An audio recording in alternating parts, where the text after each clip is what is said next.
अनंत टिप्या refresh व्हा।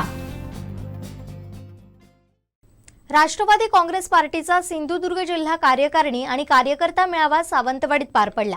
यावेळी कोकण विभाग महिला अध्यक्ष अर्चना घारे परब यांनी आपली ताकद दाखवून दिली। सावंतवाडी मतदारसंघातील पक्ष शरद पवार यांच्यासोबत असल्याचं त्यांनी मेळावा हाऊसफुल करत सांगितलंय। पक्षाध्यक्ष शरद पवार गटाच्या राष्ट्रवादी काँग्रेस पार्टीच्या पदाधिकारी आणि कार्यकर्त्यांचा मेळावा सावंतवाडीत पार पडला। माजी मंत्री तथा आमदार बाळासाहेब पाटील यांच्या अध्यक्षतेखाली संपन्न झालेल्या कार्यकर्ता मेळाव्यात अर्चना घारेंनी आपली ताकद दाखवून दिली।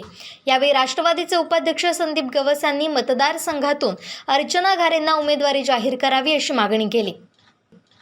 मतदारसंघातून त्यांना उमेदवारी मिळाली पाहिजे आणि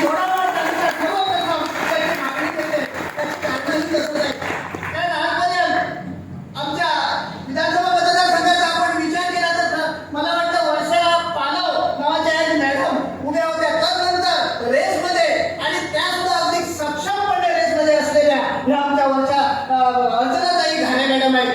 सावंतवाडी, दोडामार्ग आणि वेंगुर्ला या तिन्ही तालुक्यामध्ये अगदी कार्यक्षमपणे त्या काम करीत आहेत।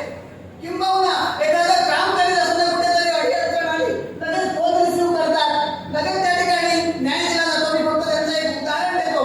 आमच्या दोडामार्गला वेदांता कंपनी आहे आणि त्या वेदांता कंपनीमध्ये कामगारांचं स्ट्राईक होतं, आंदोलन होतं, बऱ्याच कामगारांना काढून टाकलेलं होतं। तिथे स्थानिक आणि जिल्हास्तरीय बरेच राजकारणी चर्चा करण्यासाठी जमलेले होते। त्यानंतर माझे मित्र सुदेश तुळसकर, प्रतीक चांदेलकर आहेत, आम्ही सर्वजण त्या ठिकाणी गेलो।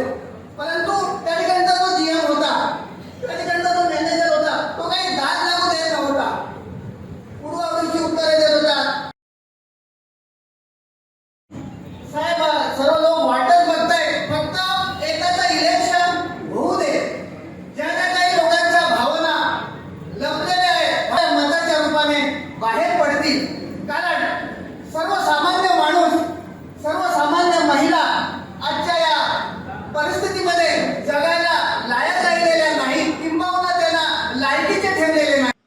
कार्यकर्त्यांच्या गर्दीनं सभागृह खचाखच भरून दाखवत पक्षफुटीनंतर सिंधुदुर्ग जिल्हा आणि सावंतवाडी मतदारसंघ शरद पवार यांच्यासोबत असल्याचं अर्चना घारेंनी दाखवून दिलंय। तर राष्ट्रवादी संपली असं म्हणणाऱ्यांना घारेंनी मेळाव्यातून उत्तर दिल्याचं मत कार्यकर्त्यांनी व्यक्त केलं। आमचे दिवसभरातले सर्व अपडेट्स, ताज्या घडामोडी आणि थेट लाईव्ह पाहण्यासाठी सबस्क्राईब करा, लाईक करा कोकणचं नंबर 1 महा चॅनल कोकण 7 लाईव्हचं YouTube चॅनल।